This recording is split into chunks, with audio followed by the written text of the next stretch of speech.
Hello दोस्तों, कैसे हैं आप। Welcome to M stream classes. मैं हूं अमित गुप्ता और आप हमारे साथ पढ़ रहे हैं इंडियन पॉलिटी। आज का हमारा लेक्चर है ये फिफ्थ। पिछले लेक्चर में हमने भारतीय संविधान की ऐतिहासिक पृष्ठभूमि, उसके विकास को डिस्कस किया। आज हम नए टॉपिक के साथ आपके बीच उपस्थित हैं, तो चलिए स्टार्ट करते हैं। आज का हमारा टॉपिक है भारतीय संविधान की महत्वपूर्ण विशेषताएं। बहुत ही छोटा टॉपिक है बट थोड़ा इम्पॉर्टेंट है।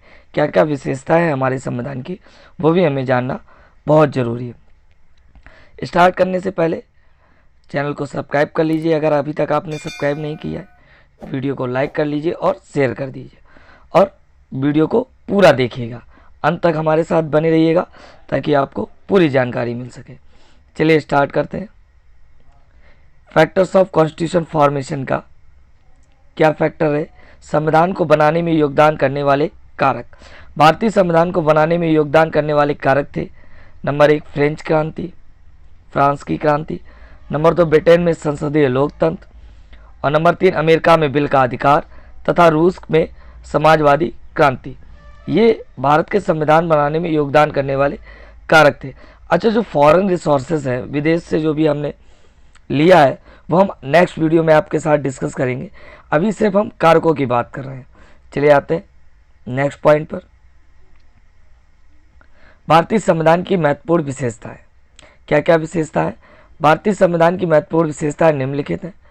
भारतीय संविधान एक लिखित संविधान है।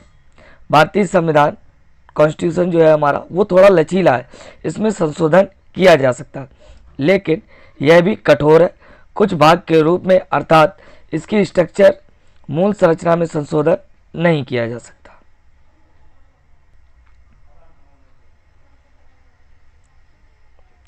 लेकिन यह भी कठोर है क्योंकि इसकी मूल संरचना में संशोधन नहीं किया जा सकता। भारतीय संविधान एकात्मक है, मीन्स संघात्मक कहेंगे उसे, क्योंकि केंद्र के पास अधिक शक्ति है, लेकिन यह संघीय भी है क्योंकि केंद्र और राज्य के बीच शक्तियां जो है वो विभाजित है। केंद्र और राज्य के बीच जो शक्तियां हैं हमारी, वो क्या है? विभाजित है। चलिए आते हैं नेक्स्ट पॉइंट पर। अदर फैक्टर्स देखते हैं भारतीय संविधान के बारे में। संविधान के अन्य तथ्य। भारतीय राष्ट्रीय कांग्रेस ने 1934 में एक संविधान सभा की मांग की, जो 9 दिसंबर 1946 को भारत के संविधान का मसौदा तैयार करने के लिए अस्तित्व में आई। संविधान सभा ने 9 दिसंबर 1946 और 26 नवंबर 1949 के बीच स्वतंत्र भारत के लिए संविधान का मसौदा तैयार किया। हम भारत के लोगों ने 26 नवंबर 1949 को भारतीय संविधान को अपनाया और लागू किया। हालांकि यह 26 जनवरी 1950 को पूरी तरह कार्यात्मक बनाया गया, या पूरी तरह से 26 जनवरी 1950 को लागू हुआ। संविधान नियमों और सिद्धांतों का एक मूलभूत समूह है। इसके आधार पर इस देश के लोग शासन करने के लिए बाध्य हैं। संविधान के मौलिक नियम सरकार और उसके घटक के प्रकार, साथ ही देश के द्वारा अपनाई जाने वाली नीतियों की प्रकृति को परिभाषित करते हैं। दोस्तों, आपको बता दूं, संविधान जो होता है वो उसके लिए पूरा देश उसी के नियमों को फॉलो करने के लिए बाधित होता है। उसी के नियम के अनुसार सरकार हो, चाहे उससे काम करने वाले घटक हो या पूरा देश हो, वो उन्हीं नीतियों पर काम करता है। इसीलिए संविधान मतभेदों के बीच संतुलन बनाने में एक धुरी के रूप में कार्य करता है और अपने प्रत्येक नागरिकों के हितों को सुरक्षा प्रदान करता है। साथ ही साथ भारत का संविधान भारत को एक लोकतांत्रिक देश बनाता है। कैसे बनाता है लोकतांत्रिक देश? देखते हैं। भारत में सरकार के गठन की प्रक्रिया सबसे पहले, दूसरा सरकार की कार्य क्षमता के तरीके और प्रक्रिया, तथा उनमें काम में विशिष्ट क्षेत्र में सरकार के विभिन्न हिस्सों के लिए बातचीत की प्रक्रिया। ये जो फैक्टर हैं ये हमारे देश को लोकतांत्रिक बनाते हैं। सरकार के गठन की प्रक्रिया, कैसे सरकार गठित की जाएगी, कैसे सरकार का निर्वाचन होगा, कैसे निर्वाचित लोग सरकार बनाएंगे, तथा सरकार किस तरीके से काम करेगी, किन लिमिटेशंस में वो काम कर सकती है, क्या क्या उसकी क्षमताएं हैं, तथा उनके काम के विशिष्ट क्षेत्र में सरकार के विभिन्न हिस्सों के बीच बातचीत की क्या प्रक्रिया होगी।